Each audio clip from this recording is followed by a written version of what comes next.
Hello, and welcome to Takes One to Write One. I'm Katherine Arcady, and I'm a writer. However, my characters are everything but. While research gives me information about their jobs and lifestyles, it doesn't give me the first-hand experience needed to write a well-rounded character. So, I created this podcast where I invite people on to talk about their jobs, their hobbies, or their beliefs, because it takes one to write one. On today's episode, I'll learn more about cults.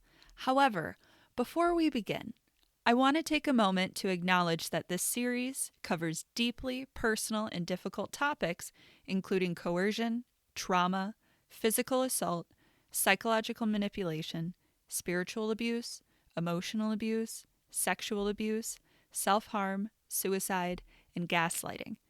These conversations are important, but they can also be heavy. If at any point you need to step away, take a break, or sit with what you've heard, please honor that. Your well-being comes first. In telling stories like these, it's crucial to approach them with care. When someone shares their experiences, especially ones rooted in trauma, it's not just information. It's a part of their life.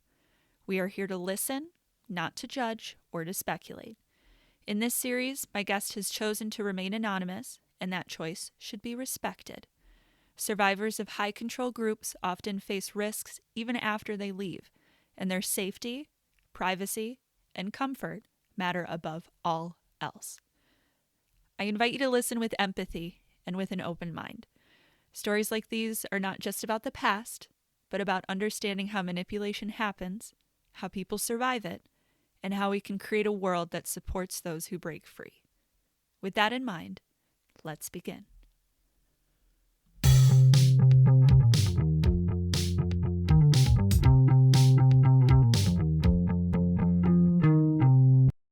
Are you comfortable? Did the cult have a name, or was it a cult? I wouldn't want to get into like the super fine details, Sure. but I just refer to it as a Christian uh religious cult just for the sake. And then I describe it as something you would see on TLC or something similar to what the Duggars, because that's what people mostly um like people know about the Duggars, so something that you would see like the Duggars kind of be a part of. Okay. Yeah. And if at any point I ask a question, you're like, I prefer not to say. No worries. Already. No worries. I want you to be I'll be as most specific comfortable as in I this. can, or Yeah. I'll just say Whatever you're comfortable with, don't let me cool. pressure you into it. Please don't Yeah. let me pressure you into anything. I'm looking to get information, but not at the cost So, of for reference, I always say it's a Christian religious cult, and we shared a building with Field of the Latter-day Saints, what the are FLDS. Oh, is that like what the Yes. Mormon moms are all about? Yep. Are they in a cult? Is that Mormons, but like are a cult. They don't see themselves as one, but they are. They're not really, but they are. You know what I mean? Huh. Yeah, I guess I do. That makes sense. So normally I would start the interview by giving a well-read background of the history, their credentials, why I'm talking to them, but we're doing things a little different with this interview. I have in my midst a former cult member, and in line of protecting their anonymity, we're not going to do any of that. We're just going to hop right in. So, first of all, thank you very much for sitting down and talking with me. Yeah, no problem. Thank you so much for having me. Hey, I'm really looking forward to this. I think we're going to get some good information. I think since this is specifically about, since my podcast is aimed towards writers having writer-centric resources for their information, I feel like we'll be able to clear up a little bit about what's going on. And I guess the best place to start is the beginning. So what are your first memories or experiences with being in the organization?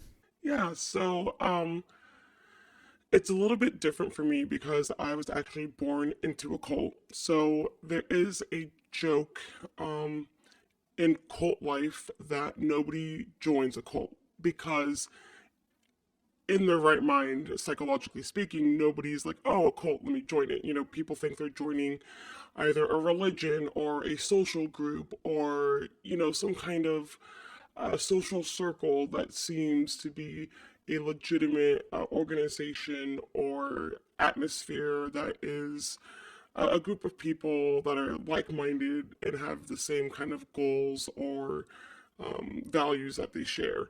Um, for me, though, I was born into it, so my parents were members before I was born, and I was one of probably about 50 children, maybe a bit less, probably about 40, 45, um, that I can remember, that grew up in this cult. Um, and it was all I knew for about the first 15 years of my life. Um, we weren't allowed to associate with anybody outside of it. We were all homeschooled, all of us kids. Um, there were, I think, one or two exceptions, and those were like military kids that lived on like a military installation. I was also a military kid, but we didn't live on a military base, so um, we were homeschooled. Uh, yeah, it was a weird mix. Who was doing the homeschooling? uh, so our mothers, and this is where it gets really interesting. Mm. Yeah, so we had what we called second families. Not all of us, but several of us. So um, some of us in the cult had joint houses because, fun fact, if you are in a cult, you're usually not very rich. That's a tasteful way to say you're usually very poor because you're giving all your money to the cult. So my parents gave a lot of money to this cult.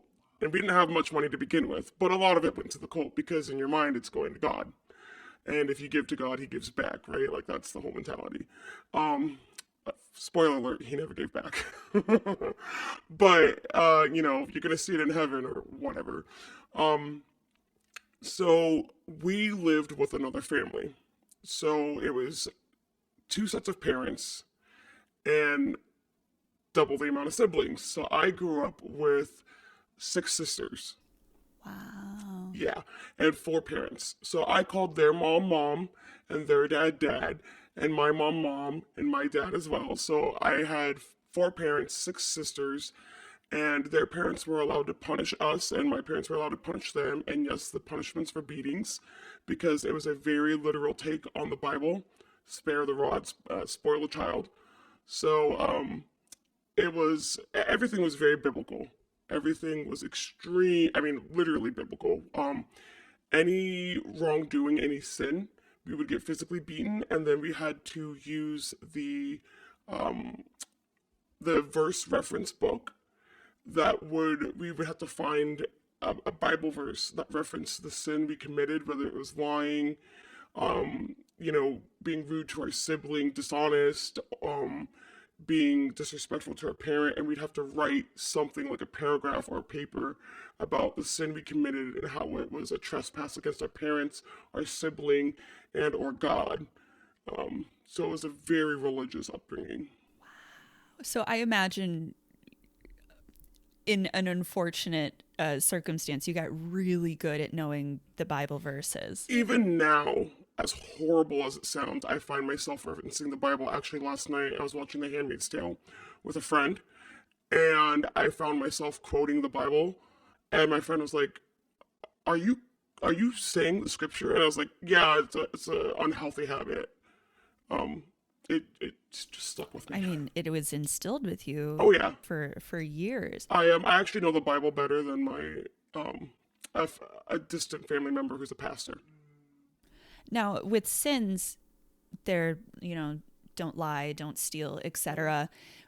Would you approach scenarios where, maybe whomever was disciplining you, maybe it wasn't explicitly written in the Bible, but they used it to where it was kind of, I don't know, an overhead? Do you ever struggle to find the verse where No. it said that? No, so there's like the Ten Commandments, obviously. Well, I say Mm-hmm. obvious because to me it is. There's the Ten Commandments, which have like, you don't steal, don't murder. But there are other verses in the Bible that state that, you know, hating your brother in your heart is just as bad as murder. Looking at, a woman distastefully or with lust is just as bad as having an affair. So there are verses in there. Of course, you have to search a little deeper. A lot of people, and I say a lot, but there are people that know, the generic verses. But when you have, I say unfortunately, because in my case it is, when you have unfortunately known and read the Bible as much as I have, you get to know all the verses, Mm. cover to cover. So it was not hard to find these verses because I grew up going to the church 4 to 5 times a week. Wow. So, and we had to read our Bible every single morning, every day anyway, and that's not including the 5 times a week we were at the church. So, eventually every verse was being read. With these church services, were they the same no matter what day of the week, or were there like, it's Monday, so this day is about this? Yeah, so there was your Sunday service, and as we got older, I feel like I'm skipping all over the place, but I'm okay with that if We'll you are. get there. Yeah. So Sunday mornings, because a lot of us again were homeschooled, it became our like social circle to like. This is gonna sound like such a homeschool stereotype, but that was our time to be alive and see people and get out of the house and have Mm. friends.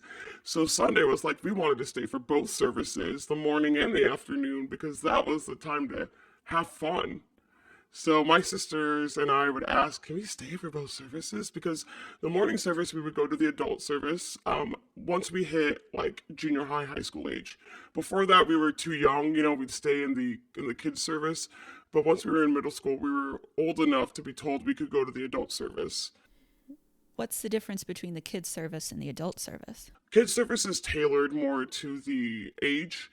So the younger the age, it's always, well, I don't say always, but for the cult that I was in, it was broken up into the age group. Mm. So the younger ones are singing songs that are more like, hand motions attached, and they're light-hearted and fun, and you do little dances, and then you do coloring, and veggie. I don't know if you know what Veggie Tales are, Oh, but yeah. yeah, Veggie Tales was like all we were allowed to watch growing up, and you do a little activity books, and it's all like Noah's Ark, and very lighthearted. Well, to us, Noah's Ark was the lighthearted stuff. I guess that's sad, Mm. but you're doing things that are a bit more like puppets and felt and kind of activities like Yeah. that. Middle school is kind of like one step up from that. You might be getting into a little bit more of like, okay, you can't sin, you got to be good.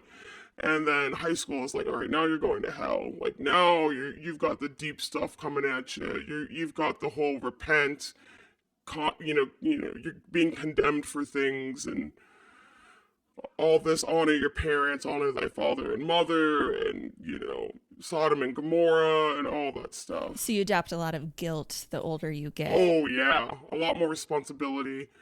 Um, and I think for no coincidence, there's a lot more responsibility personally handed to you Mm. that you have to be better for your parents, and it's your responsibility to make sure you're better. Whereas like when you're younger, it's like, okay, mom and dad are gonna help you, and you've got them for support, and now it's like now it's all up to you in high school, and you got to be good for them. And Could you elaborate more on these responsibilities? yeah, so it's keeping yourself accountable. Like don't point out the plank in your brother's eye until you pull up the one in your own. That's a Bible verse. It's Really? about hypocrisy. Okay. Don't cast the first stone. Let he who is perfect cast the first stone, kind of a thing. Um, it's making sure that you're not committing any of the sins that you could be called out for yourself.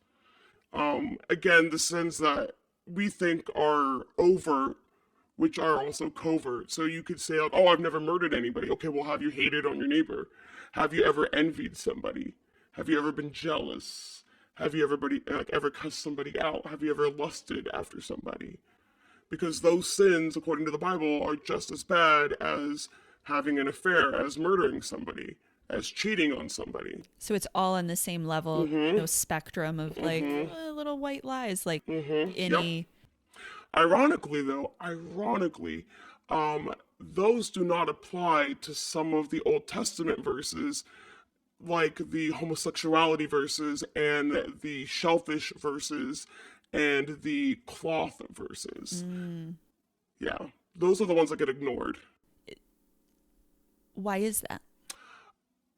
My personal opinion, self-righteousness and wanting to omit those. Mm. They want to they want to hate homosexuality. They want to condemn it because it's comfortable for them. But they like to eat their shrimp, their crab, and their lobster, and God forbid they can't wear their polyester and cotton woven. So there's some hypocrisy even with like the I feel like through this conversation we're going to approach a lot of hypocrisy that it was rules for thee but not for me scenario. Absolutely. And if I can be a little frank with you, and all your listeners, it's going to be pretty obvious where I stand as a born into a cult victim. Mm. My views on religion, having survived years of abuse in many different forms. Wow. So how did your parents get involved? The exact story, I don't even know. There's a lot I don't know, and I think I almost prefer to keep it that way in some regards. Valid. I know that my parents had very troubling pasts. They were both born to single mothers who had a lot of problems themselves. Both of my parents were troubled teenagers that had problems with drugs and alcohol. I think they're both looking for that magic miracle, and that's how cults get people. They prey on the vulnerable, they prey on the weak, and they provide a magic solution. Just give us all your money and your unwavering faith and devotion, and we'll give you that magic fix. And lo and behold, here we are. Sure. So they knew each other before they got involved. Yes. Oh, okay. Which is kind of how it works in that you either get two people that join or you get one. You either get both or you get one. You know, it's rare that two people will join. Usually one senses the BS, but they got a 2-for-1 special. I remember we watched the Twin Flame documentary together. Yes, we did. And they were very focused on like the matchmaking aspect of it. Did you approach that with your experience? Yeah, I don't remember if I told you while we were watching that, but I actually had my match given to me when I was 5. Shut up. Yeah, and one of my sisters had her match given to her at the same age. Dare I ask how old the matches were? They were the same age. Okay, good. Yeah, No, thank God. Yeah, no, they weren't adults. At least there wasn't any pedophilia. Well, we'll get to the pedophilia later.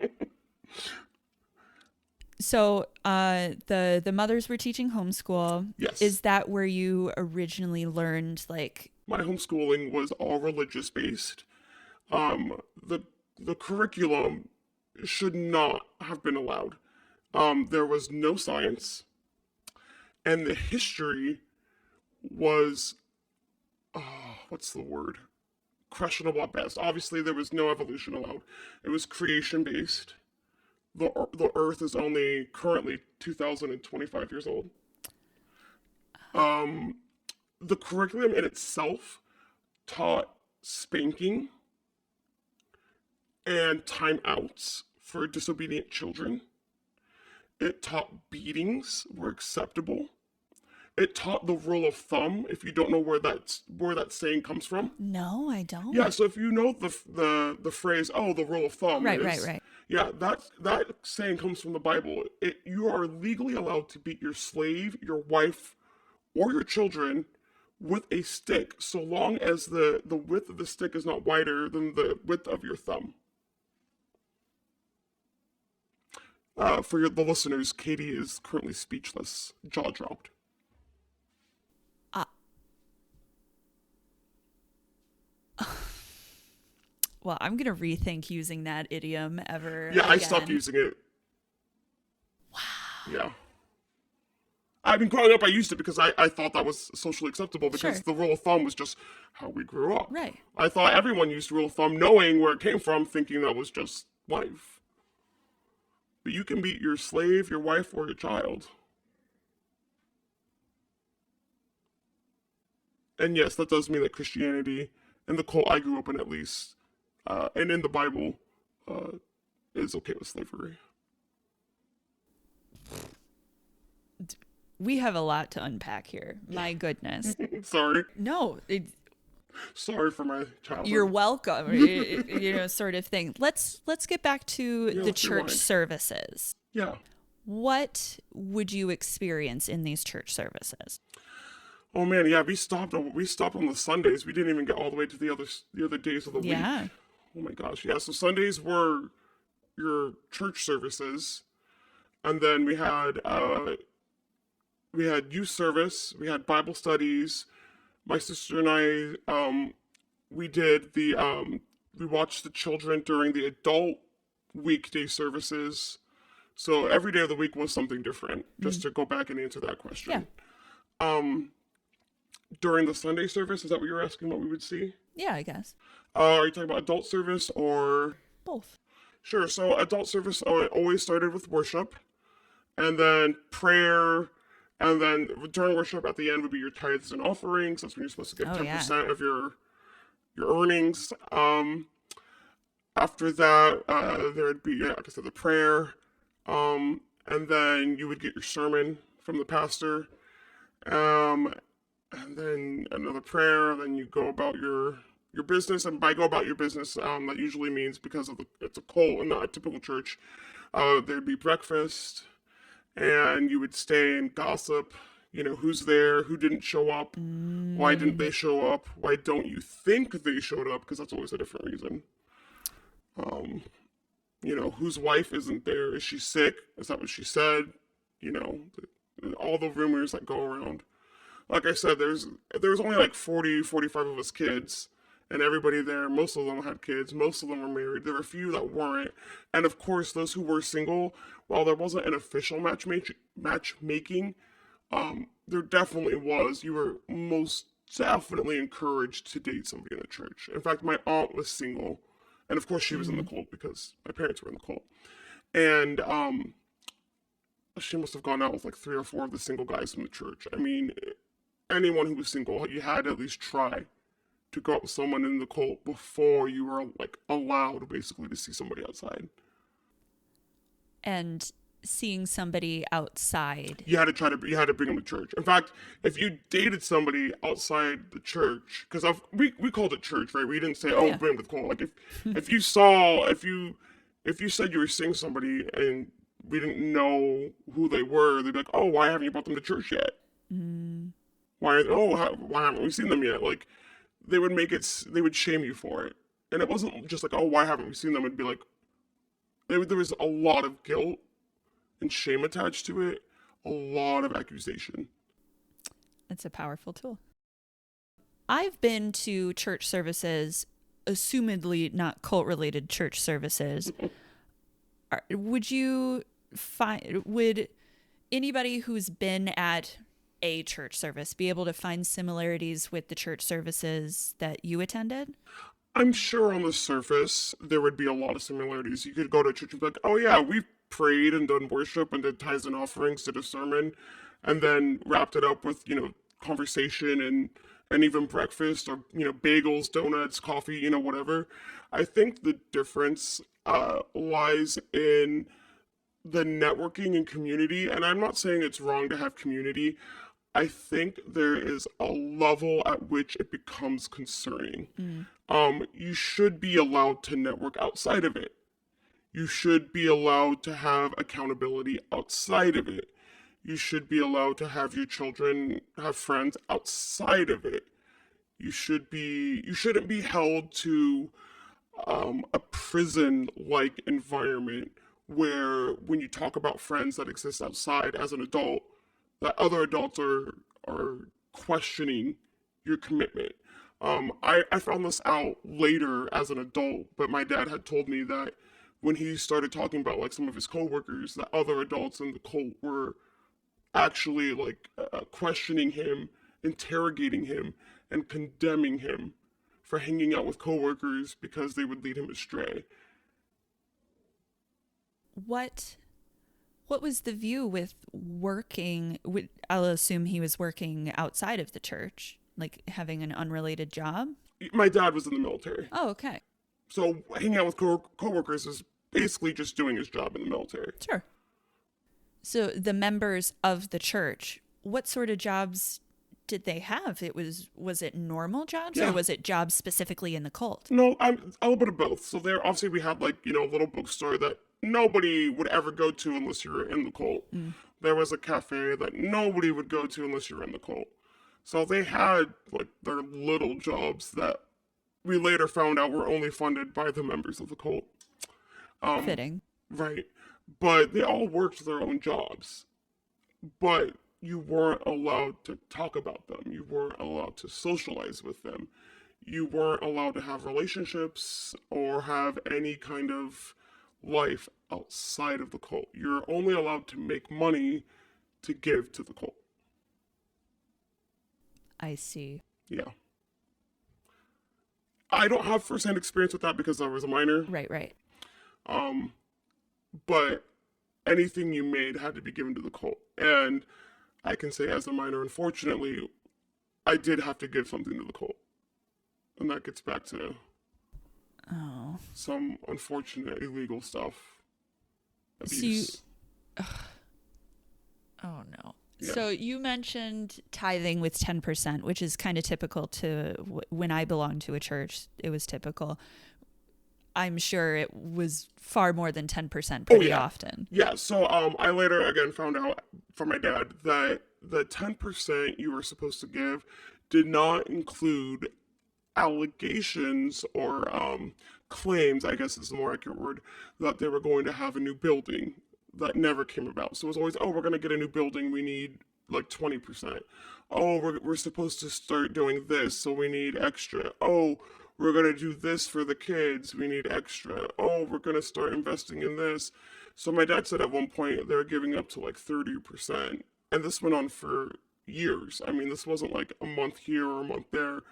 We're talking, I mean, again, we lived in the same house as another family. So you're talking two families living on one income. And these are two military families. So, I mean, they've, not that we had money because we weren't rich by any means, but we were living below the poverty line. Below poverty. We grew up so poor, my parents weren't eating 3 meals a day. And by my parents, I mean all 4 of them. Sure. And I imagine if it's like, hey, money's tight, we're not able to give 30%. You were ostracized. You were shamed. I remember very clearly. It was so bad and so humiliating looking back. One of the youth group leaders, I was probably around 8, one of them came up to me and told me that my mother's, plural, needed to do more to save more money. And I remember feeling so sad because we got in trouble for asking for a TV. My mom's had yelled at us because we wanted a TV because we couldn't afford a TV. And then my youth group leader got mad that they weren't doing enough to save money to give more to the church. So I felt like I was getting in trouble at home and at church. Making it a kid's responsibility. At 8. At 8. And I wasn't the youngest. I was the second oldest of 6. If for some reason you did have the funds for a TV, that would have probably not been the priority. The amount of hand-me-downs, and even though I was the second oldest, I was not the biggest. I was one of the smaller ones. The amount of hand-me-ups that I got, hand-me-ups and hand-me-downs, because we were all girls, so it was just. Yeah, if you wanted new clothes, you would just trade with one of the sisters.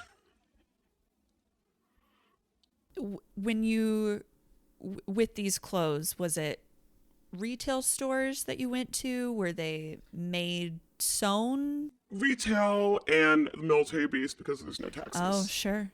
So what would happen is usually one of us girls, one of the bigger ones, like one of the three older ones, would be able to go pick out some clothes, like a couple shirts, couple pants, or whatever, because the bigger ones would have the longevity in them.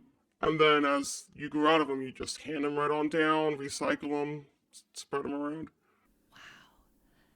Was there like a uniform, like were there specific things that you needed to wear? I'm aware of, some denominations believe that the ladies should only wear skirts and the men should have their hair a certain way. Did you So approach that? we actually weren't allowed to wear skirts much because there was a chance of them. We were very rough when we played, very like wild. So pants were actually preferred, so nothing would show the inside of our legs. But shorts, there was the dollar rule. Shorts had to be longer than. It's hard to explain without showing it. Let me rephrase. If I were to put $1 at the top of my knee, the shorts had to be longer than where the dollar ended going up my knee. Is this like long ways? Yes, Or going long ways. so that's what, like 3 inches above your knee? Or am I picturing it? Vertically, not horizontally. Okay. So get $1 vertically running up your leg, starting at the top of your knee. At the knee. Yeah, and then put your shorts on. And if the shorts do not cover where the dollar ends, your shorts were too short.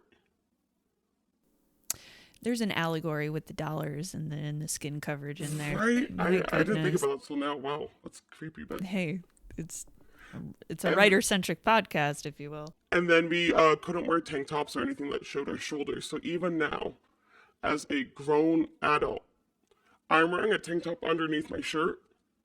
I do every day, but I cannot wear my tank tops without a shirt over it. Can't show my shoulders. Grown woman, still can't do it. You carry a lot of stuff with you still. Oh, the religious traumas. Because it's not just the trauma of my parents raised me this way, it's I'm going to hell in the afterlife, and there is nothing to scare you like eternal damnation. Because as much as I don't believe in it, what if? Who knows? Right. Who's to say? Prove it's not real. I know. And if there's somebody who doesn't believe, it's me, trust me. But then I lay there at night thinking, well, what if I'm wrong? Don't want to go to hell over some shoulders. I'm sorry to laugh. No, you can laugh. It's okay. It's how I get through my life. On the same vein of services, you've mentioned youth group. What was that like? So youth group was once a week, usually in the evenings, and they were held by youth leaders, but not the youth pastor. So youth pastor would do the Sunday sermon same time as the adults, and youth leaders were there during those times, and they would hold like small groups if ever we broke into them. And if not, they did the small group youth groups on usually like a Tuesday, Wednesday, or Thursday, and we would go through usually either whatever the youth pastor talked about, or they'd do their own side thing. Maybe we'd go through the book of Job or Revelations, or there would be a series. Maybe we would talk about love and it would go through Corinthians 13, or we'd go about whatever the theme was, so it varied. So is the pastor the head of the church? Yeah, so there's a pastor and he was the head. Oh gosh, I almost said his name and I was like, wait, no, let's not do that. He was the head, and he was the one we found out was stealing all the money. Surprise. Yeah, shocker. And then there's the youth pastor, and there's usually a youth pastor for like the high schoolers. And then there's like, there's a child ministry leader. and they usually like oversee all the children's, but children is usually doesn't include high school because high school is like its own thing. And then children is usually like middle school and younger, or sometimes like elementary school and younger. Um, for that cult, it was like elementary school and younger. Middle school is also like its own little thing, but middle school usually was like roped in with elementary school, or high school. It was like combined with one or the other depending on the season or activity. Um, and child ministries was just kind of like, I don't know. It was like Christmas plays. It was your Easter, well, like Easter egg hunts. We were allowed to do that, but it was obviously very much God. It wasn't an Easter bunny. There was no tooth fairy. It was the tooth angel. You know, Okay, yeah, that's creative. yeah. Everything was biblified. Because that's the way, with Yeah, it. yeah. Now, with the leaders, what does one do to become a leader? Is it a matter of longevity? Is it a matter of education? Is it a matter of you being a man who fits the wants of the leader or the pastor above? I can tell you in the cult that I was in, it was not based on education or qualifications. I would say it was based on charisma and how much the head pastor liked you. Uh, Surprising, I know, but his wife was in charge of the women's ministry. Oh, okay. Yeah.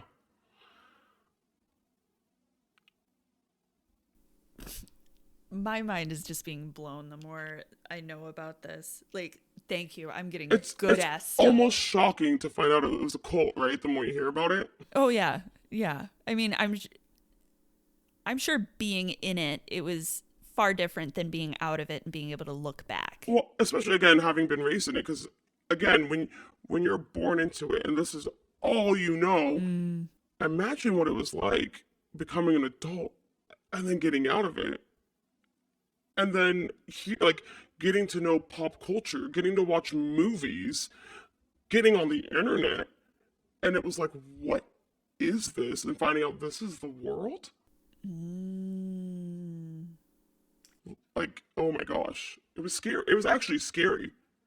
Not in a bad way, but in an overwhelm. It felt like being sucker punched in the gut. I look forward to talking about that more. You mentioned that who had the most charisma, who the pastor liked the most.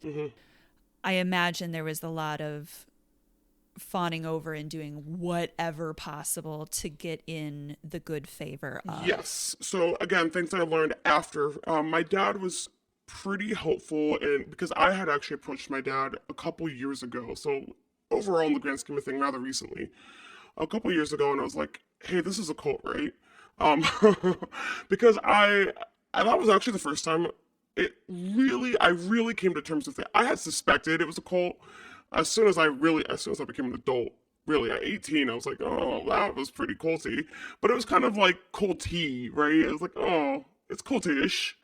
And then I kind of forgot about it. I just kind of moved on. I went so far on the other side of the spectrum that I like kind of refused to think about it and give it Sure. that kind of like gratification of my thought and my energy. And it wasn't until I was doing my master's that I was like forced to face it. And I was like, I'm going to give it that energy because I don't want to give it the energy of me, whereas I want to get its energy, if you will, kind of take power of it. And I talked to my dad, and he gave me all this kind of information, and he told me that the people that ran the books and the money and that were responsible for all of it were his best friends, the pastor's best friends. Not my dad's best friends, Sure. but the pastor's best friends Sure. that had no accounting experience, had no qualifications. And in fact, when my dad had asked to see the books, because church organizations are tax-free and no government, you have to, by law, like you have to have that stuff open. They never provided it. They kept saying, oh, we don't know how, oh, we don't have that for you, we can't provide it. They illegally withheld it because they were cooking it. Wow. So your family has since removed themselves. Yes, my dad said that was when that was the moment my dad decided to leave. Okay. All right. And then they went to a different cult. No. Yes. Because one does not simply leave a cult, they just replace it. It's very rare that people actually leave. They usually replace, it's like replacing an addiction with an addiction. People like quit smoking, take up gum chewing or seeds, or you know what? And it's not that it's always a bad addiction, it's just they replace it, you know? So what was the difference between the original and now the new or second? Um, it, it wasn't as bad on the outside, Mm. but it became, it was very slowly. It took a lot longer for them to realize. However, because I was in high school at the time, it was pretty clear to me. By then, I was like, oh, red flags, red flags. Mm-hmm. Um, so yeah, it between the two cults, it became very clear to me that religion is not for me. Valid. Are these cults still operating? One for sure is yes. The original one that I was born into, I do not know. I never bothered to look back on it, and I am keeping it that way. I think that's healthy. Yeah. Yeah. It's like the ex-boyfriend thing, right? Or ex-girlfriend. I don't know where they are, and I don't care to. Don't need to. Yep. I think that's healthy.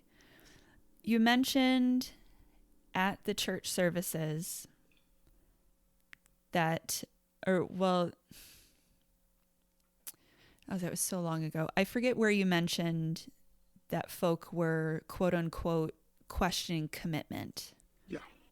What was that verbiage like?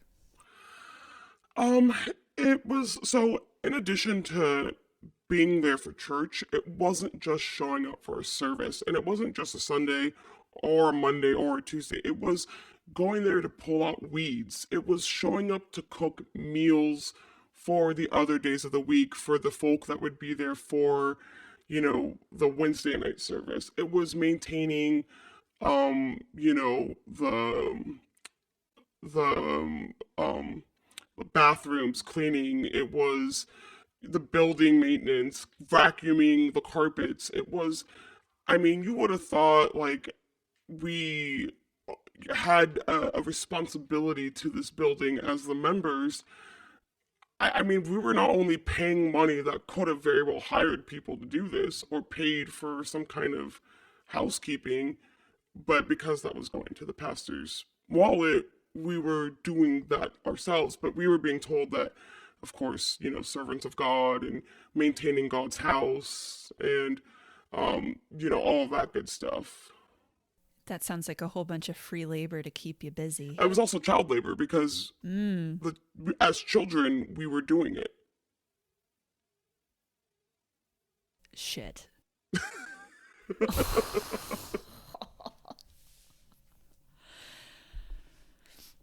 Was the pastor who was getting all the money, who was clearly not doing what he was saying he was going to do with the money, was he living a flashier life than the rest of the members? Yes. Yeah. So, without giving too much away, because I do, and I am very grateful for my anonymity, so thank you for that. Absolutely. We were raised in what is considered one of the most expensive cities in the world, or in the country at the very least. And he had a swimming pool in his backyard. Mind you, I was living in another house with another family. We were barely able to afford food for all of us. And he had a giant 2-story house with a swimming pool. And I only know this because he hosted one party. One. But every other get together was at the church. Every other party. And guess who had to help clean, set up, and tear down all of those parties? The families and the kids. Never the pastor. He would show up, do his thing, and then leave. I'm pissed. Oh, yeah, you have no idea how upset I was when I was old enough to put this all together. And then I had a phase where I was really upset at my parents for not figuring this out because, again, I felt, not that I'm saying that all victims, including adults, of cults are not victims. But I felt like as a child, Mm. you really can't be blamed because you're not even. I was born and then up until like 13 for this first cult. Like I wasn't mature enough, nor even if I had been, we were supposed to be silent and obey our parents, blindly obey.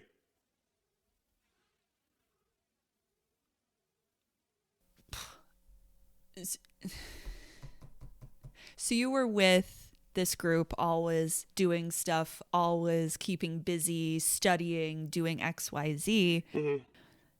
And then you mentioned how isolating it was at the same time. Yes. I imagine there wasn't mental health support of, hey, you're feeling this way. It was just, is it pray harder, work harder? Yeah, so um,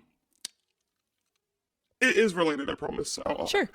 I suffer from sleep paralysis, and I always have. When I was 5 and 6 years old, I remember vividly having a horrible sleep paralysis episode where I saw a black, shadowy figure, kind of looked like the Chernobog from Disney's Fantasmic. Yeah. It probably was that because I loved that thing when I was a kid. Mm-hmm. And I described it to a family member, and I was told that it was Satan trying to get me because I was sinning, and I needed to pray more and stop sinning at the age of 5. Was there a big presence of Satan? Yes. That seems like such a manipulation tactic. Yeah. As an adult now it does. Growing up, I just thought that I was sinning and needed to pray harder and stop sinning because Satan was going to get me. That's fear-mongering. And that's why I don't show my shoulders. You can laugh, it's okay. Yeah. Yeah. Okay. Shit. I'm getting some good stuff here. But shit. That's my childhood. You okay? Do you need a I- minute? Honestly, let's take a break. Okay. Let's take a breather. I need a break. Shit. This has been the first part of a 3-part series for cults. Conversations like these can stir up a lot. Discomfort, sadness, even anger. And that's normal. It's okay to feel deeply about what you've heard. These are real experiences that deserve to be acknowledged.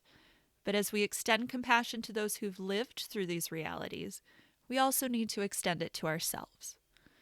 Researching and learning about cults and coercion can be emotionally draining, especially if you or someone you love has been affected by similar situations. It's important to check in with yourself, take breaks when you need them, and process things in a way that feels right for you. That could mean journaling, talking with someone you trust, or even stepping away from a topic you're researching just for a little while. Setting healthy boundaries, both emotionally and intellectually, is an important part of research as a writer. We can care deeply without losing ourselves in the weight of these stories. I encourage you to reflect on this. Healing, whether for individuals or society as a whole, is a process, and it's one we can only move through if we allow space for both understanding and for rest. Thank you for listening, for learning, and for approaching these conversations with the respect that they deserve. Stay tuned for part 2. In the meantime, follow me at Takes One to Write One on socials, find research material on my website, Substack, and YouTube, and vibe to my writer-centric playlists on Spotify and YouTube Music. Until then, I'm Katherine Arcady, and remember, it takes one to write one.